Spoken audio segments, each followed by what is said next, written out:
Hey everyone, it's Brett, bringing you guys the 7th video of this series. Last time we tackled what to do when you're going first with Infernoids. This video we're actually going to take a different perspective of what to do against certain decks. We're going to do the next two videos are actually going to be matchup videos and what to do against certain matchups and what cards we find particularly useful against those matchups. So, this video we're going to do 3 matchups, the Nekroz matchup, the Yugioh, and the Burning Abyss. We chose those because Yugioh and Burning Abyss won European and North American Nationals respectively, and Nekroz has just been a dominant force throughout the format. A lot of these choices may be main deck or side deck, and ultimately that's up to you. We're just offering you cards that we found particularly useful or particularly bad against certain matchups. I'm going to start off with the Nekroz matchup. I actually went to Nats this year with this in the main deck just so I could auto-win Game 1 against Nekroz. Mistake just slaughters them. It's also very relevant against a couple other big decks right now, and it's probably going to stay relevant as the next format comes around because searching is just going to become bigger and bigger. Especially with Ignites and the Magician Pendulums and with how much former pals. It is crazy. And this deck's ability to protect its floodgates offers even more powerful thing. For main deck Infernoids, the worst ones that you want to probably side out are Infernoid Antra and Infernoid Pyramus. This guy returns face downs, which is almost useless against Nekroz, which runs almost no back row or never sets cards. Antra returns face ups, which is particularly good against extra deck monsters, which Nekroz actually doesn't make a lot of. It's really bad when you just return a Nekroz to their hand, because then they can reuse both of its effects again rather than just its on-field effect. So both of these guys probably don't want to be in there. Their last effect, though, that banishes from your opponent's graveyard, is still very useful if you do happen to draw them, particularly against Mirror. When they have a Nekroz Mirror, Kaleidoscope, or Cycle in their graveyard, those ritual spells, you can banish those, and that really stops the Nekroz engine. Any of the demi-bosses or babies are able to use their effect to banish one of those ritual spells, spell speed 2, which definitely bricks their engine because they can't keep their summons going. And that is going to be one of the ways you actually win is by just bricking Nekroz, and this deck is one of the best at being able to just brick Nekroz. As far as main deck monsters that are really good, Sietmas and Antindel both have very, very useful effects in the matchup. First off, their bodies both attack over Unicorn, which is very important. Furthermore, they both get over Gungnir, and Antindel actually gets over Trish as well. They don't run back row, so Antindel is, if you get an opening, makes OTKs very, very possible against Nekroz because his 2800 body and double attack. You just throw in 1 or maybe 2 more monsters, and sometimes you can get a OTK out of nowhere just because of how huge he is. Furthermore, these 2 demi-bosses are able to actually stop Valk plays. And what that means is when Valkyrie activates its effect from the hand to discard to target a card, negates attack and end the battle phase, they can tribute the targeted card, and then Valkyrie won't actually resolve, so you can continue attacking their monsters. Valkyrie is a very important card for Nekroz, and making it useless against them is very, very powerful. Not to mention, when you are banishing something from their graveyard, you're going to be hitting a mirror, so you're going to be negating their end of the battle phase effect, and you're going to be slowing them down by removing those ritual spells from the graveyard. As far as boss monsters, both of the Infernoid boss monsters have great effects against Nekroz, as well as bodies. Besides Decisive Armor, nothing in the Nekroz main deck can actually get over Infernoid Anuku, and Decisive Armor can only get over it once usually because it's usually going to be discarded against you rather than actually summoned. And even if it is summoned, Anuku is actually able to destroy it with its other effect on summon when it comes back. So they only have 1 main deck out to this card, which is amazing. Not even all of the Nekroz play Decisive. Yeah, not even everyone plays Decisive Armor. Furthermore, this thing can tribute a monster you control to negate a spell or trap and banish it, which when you negate one of their ritual spells and banish it, that removes, first off, the summon that was about to happen. Second off, it removes the search they're going to get later from banishing that card from the graveyard. Great card for bricking their engine. Everyone knows Trish and Valk. This guy says no to those by negating and banishing them. They don't run a lot of back row, so you're not going to be using his Heavy Storm effect too much, but there are times where you can force a Book of Eclipse, perhaps. So he is still very useful. The level 3 and 4 in this matchup are going to be useful, not for their effects, but literally just for their levels. Because you're able to create OTKs most of the time using the level 3 or 4 in conjunction with your normal summon and then a boss monster. But this guy, his spell and trap popping effect is not that useful. His monster popping effect is situationally useful. But the biggest thing, though, they can do is either just help promote an OTK or banish the ritual spells. As far as the engine cards, you still want to be able to use Raiden and things with charge. The one thing you have to make sure of, though, is that you can't just go Raiden, mill 2, and leave him on the field, because then you're just asking to be trished.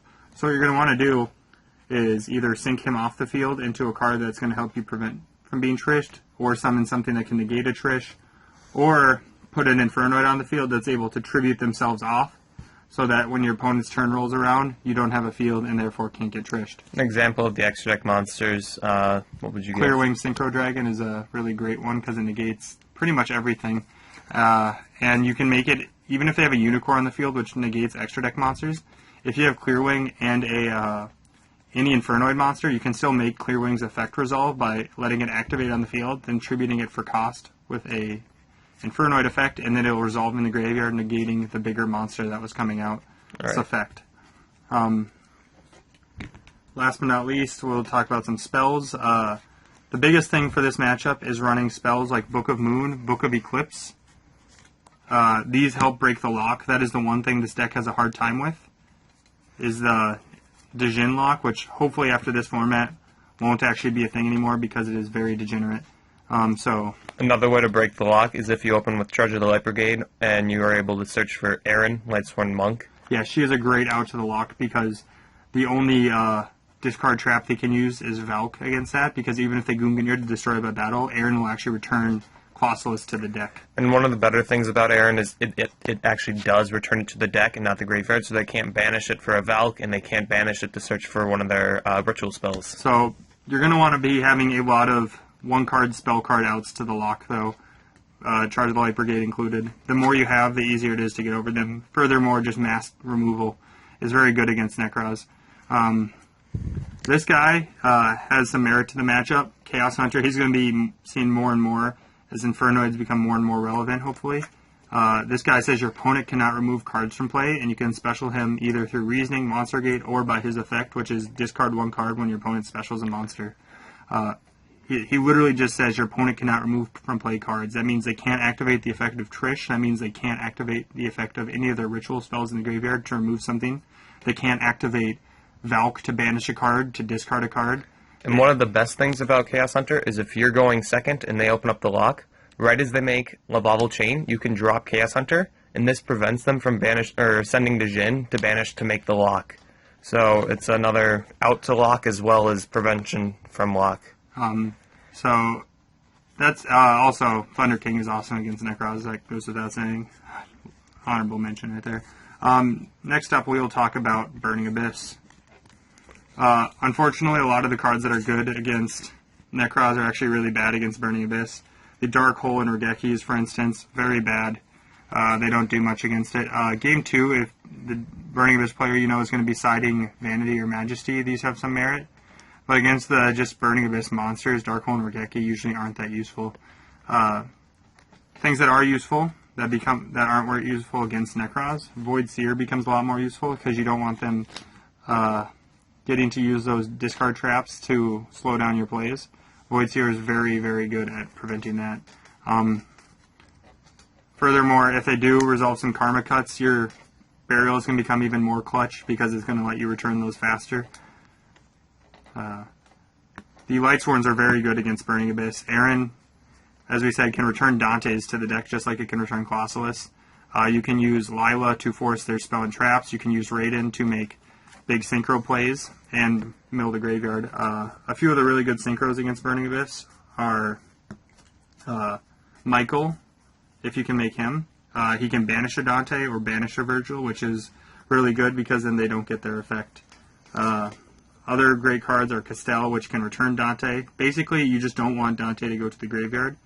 But there are still good things you can do if you have to force a Dante into the graveyard. Cards like See It Moss, so we're going to talk about the main deck Infernoids now, are really great against Burning Abyss because most of them are all 2,500 and less. Literally the only cards they have are Acid Golem and Fusion, which they don't really run the Fusion that much. So I don't even know if any of the top decks would ever run it. None of the top decks did. Some players at your locals might, so don't worry about that as much. But he attacks over Dante and Virgil, and furthermore, if they leave 2 monsters on the field, you can attack the other monster, then use his effect to banish the Virgil or Dante.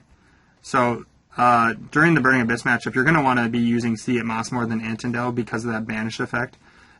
The whole idea, like with Nekroz, is bricking them and making their plays not resolve. A card that was also bad against Nekroz, but is great against Burning Abyss, Antra, returns extra deck monsters to the extra deck, Virgil and Dante again. Goodbye for a +1, and they lose their engine. Just takes a few Antras to completely make them run out of resources, which is great. Furthermore, as you know, all these guys have the ability to banish cards from your opponent's graveyard. What that is particularly good against when you're doing BA is Good and Evil is a very powerful card, but you can remove it before they're actually able to use it. Other important cards are just anything Seer targets. Pretty much, you can disrupt a Seer play because it'll activate target Dante perhaps, and you can chain, banish their Dante, and then they lose tons of momentum. The Burning Abyss Seer, not Void Seer. Not Void Seer. Yes. That actually gets very Seer, confusing. not Seer. Yeah, that gets very confusing. Pyramus is also actually good again in this matchup because most of the BA are running back row. This guy either forces it or just returns it to the deck without it being able to respond, both of which are very good. We have massive boss monsters that can negate spell and traps. So Vandy is very, very powerful if you get your bosses out first. Also, I'm not recommending this, but Burning Abyss runs Skill Drain, and some Infernoids run Skill Drain. I actually am a fan of it. We run Skill Drain better than Burning Abyss runs Skill Drain because we can actually attack over their Acid Golem, but then summon our thing back. And they don't usually run 2 Acid Golem, but we can still get over a second Acid Golem and still have more resources than them. Because once they're out of their Acid Golems, they pretty much have nothing to deal with our big boss monsters. So that is very good against them. Last few cards I want to talk about. Jinzo, great reasoning target against them. Locks their back row, which leaves their, like for instance, if they had a Fire Lake ready to get their Dantes off the field, this freezes their Dantes on the field and allows you to just lay down 2 Antras, return their Dantes, win instantly, pretty much. Fiend Grieving disrupts a lot of their plays. Targets of Seer, you just return it and then send the relevant Infernoid you're going to use to the graveyard. Book of Moon and Eclipse are also relevant. Flipping over the Dantes has a lot of merit, especially if you have the level 1 in hand, you can return them then, which is kind of cool. Also, it prevents them from using Fire Lake or getting the Dantes off the field, which, with our ability to banish cards or return cards on the field, that's going to be very scary to them. And also cards like Book of Moon, if they have more, like just their generic level 3 Burning Abyss, this would make them pop themselves because it doesn't consider itself a Burning Abyss when it's face down. So that can be useful in some situations. Last card, Fairy Wind. They run lots of continuous traps, usually after game 1. So they'll probably side in some hate like Imperial Iron and stuff. This hits all of them at the same time. So if they had some Fiendishes, some Imperial Iron and a Vanity or something crazy all up, you could hit all 3 of those at the same time. This is a great side deck card right now with Pendulums becoming more relevant too. Also deals a little bit of damage, making your OTKs go off even easier. Really cool. So that's all for that matchup. I think that's worth mentioning. And I think that's where we're going to have to cut off the video, and we're going to have to do... Which matchup was next? I guess we'll just do Shadal and Cleese in the next video then. Yeah, we're at 14 minutes right now, so quite a long video, and this is going to be broken up to a lot more sections, I believe. Alright. Thank you guys for watching. Something I did want to add in right now is we are getting a lot of requests to make a series on another archetype. So very soon we're going to release a straw poll or some form of voting system so you guys can actually vote to do for what archetype we'll do next, I guess. So Yeah. suggestions on what archetypes would be great, so that we kind of just have a general feel of what I should start picking up, because I like to play with the cards as I talk about them. Yeah, I've heard of people suggesting that we do lots of ritual beasts and Something I did want to mention is there's a lot of the cards like Gym Knight and Ignite support that's coming out in the next set. So we're going to wait until the next set to do cards that are getting support in that set. So please recommend ones like Cliff Forts and stuff that aren't getting support in the next set. All right. I also want to thank everybody from r/Yugioh. We've been getting a lot of support from there. And yeah. All right. Thank you guys so much, and have a great day.